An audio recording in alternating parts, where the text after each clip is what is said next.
살기로 했네. 주님 뜻대로 살기로 했네. 주님 뜻대로. 제97편 여호와께서 다스리시나니 땅은 즐거워하며 허다한 섬은 기뻐할지어다. 구름과 흑암이 그를 둘렀고 의와 공평이 그의 보좌의 기초로다. 불이 그의 앞에서 나와 사방의 대적들을 불사르시는도다. 그의 번개가 세계를 비추니 땅이 보고 떨었도다. 산들이 여호와의 앞 곧 온 땅의 주 앞에서 밀랍같이 녹았도다. 하늘이 그의 의를 선포하니 모든 백성이 그의 영광을 보았도다. 조각한 신상을 섬기며 허무한 것으로 자랑하는 자는 다 수치를 당할 것이라. 너희 신들아, 여호와께 경배할지어다. 여호와여, 시온이 주의 심판을 듣고 기뻐하며 유다의 딸들이 즐거워하였나이다. 여호와여, 주는 온 땅에 지존하시고 모든 신들보다 위에 계시니이다. 여호와를 사랑하는 너희여, 악을 미워하라. 그가 그의 성도의 영혼을 보존하사 악인의 손에서 건지시느니라. 의인을 위하여 빛을 뿌리고 마음이 정직한 자를 위하여 기쁨을 뿌리시는도다. 의인이여, 너희는 여호와로 말미암아 기뻐하며 그의 거룩한 이름에 감사할지어다.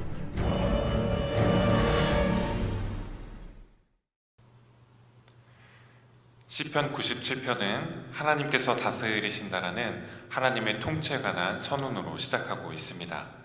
그런데 하나님의 통치는 모두, 즉 온 창조 세계와 그 가운데 살아가는 우리들의 기쁨이 됩니다. 하나님의 통치는 본문 1절에서 밝히고 있는 것처럼 땅이 기뻐하고 허다한 섬들이 기뻐할 이유가 될 뿐만 아니라 8절과 11절부터 또 12절까지의 말씀에 기록되어 있는 것처럼 유다의 딸들과 마음이 정직한 자들, 또 의인들이 기뻐할 이유가 되죠. 그렇다면 왜 땅과 섬들, 또 유다의 딸들과 의인들이 이처럼 기뻐할 수 있게 된 것일까요? 시편 97편 기자는 그 이유를 이렇게 밝히고 있는데요. 오늘 본문 2절 말씀입니다. 구름과 흑암이 그를 둘렀고 의와 공평이 그의 보좌의 기초로다. 아멘. 건물을 지을 때는 이 기초가 흔들리지 않을 수 있어야 합니다.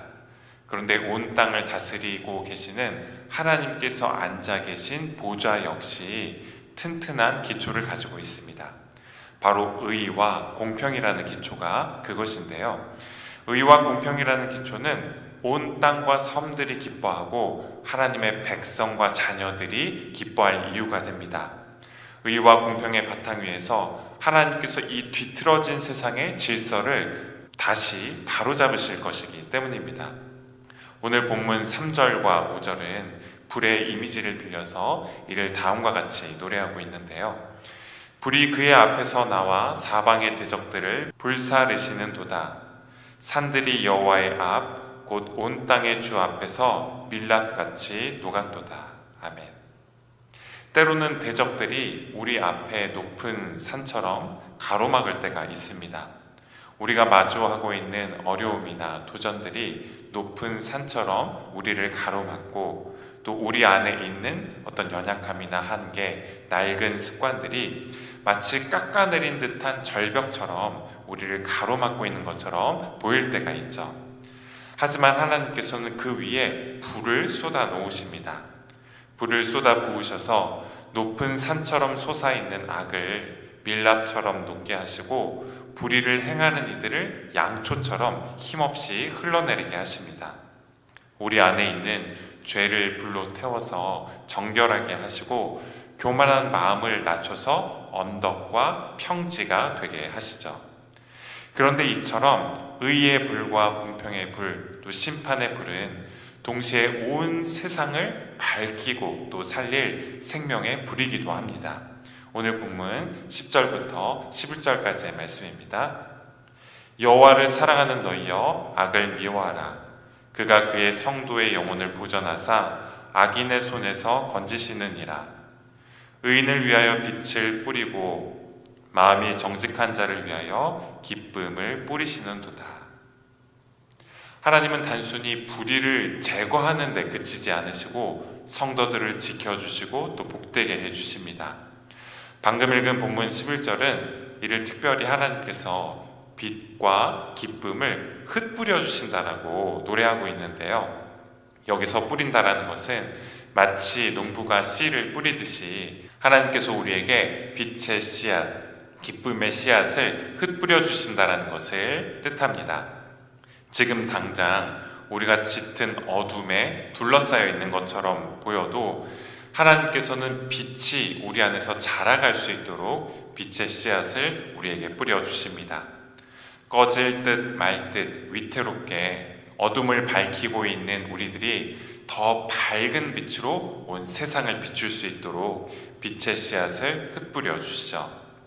또 하나님께서는 기쁨의 씨앗을 성도들에게 뿌려 주십니다. 지금 당장 우리의 마음에 큰 근심과 걱정 또 슬픔이 가득 차 있더라도 그 위에 기쁨을 흩뿌려 주셔서 눈물의 골짜기를 기쁨의 정원으로 바꾸어 주시는 분이 바로 하나님이십니다. 지난주 수요예배 때 말씀을 나눴던 것처럼 하나님께서는 마치 농부나 정원사가 그러하듯 혹은 봉산지기가 그러하듯 우리의 마음과 영혼이라는 정원, 또 우리의 삶이라는 정원, 온 창조세계라는 정원이 기쁨의 동산이자 희락의 동산, 평강의 동산인 에덴 동산이 될 수 있도록 이를 가꾸어 주시는 분이시죠.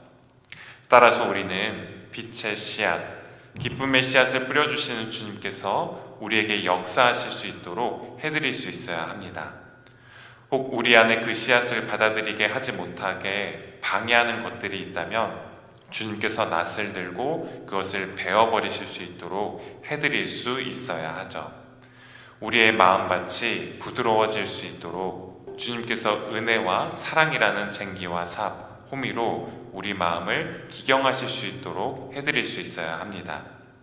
하나님의 호흡이자 숨결이 되시는 성령께서 우리 안에 생기를 불어넣으시고 우리를 살리실 수 있도록 우리의 닫힌 마음을 열어드릴 수 있어야 하고 우리 안에서 영원히 솟아나는 샘물이 되시고 또 흐르는 깊은 강물이 되시는 성령께서 메마른 우리를 적시실 수 있도록 해드릴 수 있어야 하죠.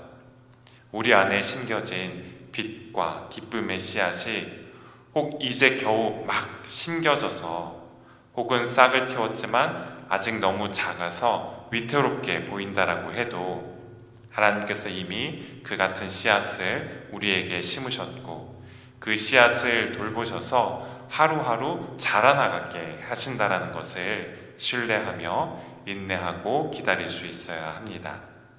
마지막으로 이정록 시인의 씨앗의 기도라는 시를 소개해드리고 설교를 마치려고 하는데요. 이런 시입니다. 작은 떡잎 2장밖에 없습니다. 나머지는 다 하느님께 맡기겠습니다. 제 떡잎 안에 하느님의 뜻이 한가득 들어있다는 말씀, 봄 햇살에게 들었습니다.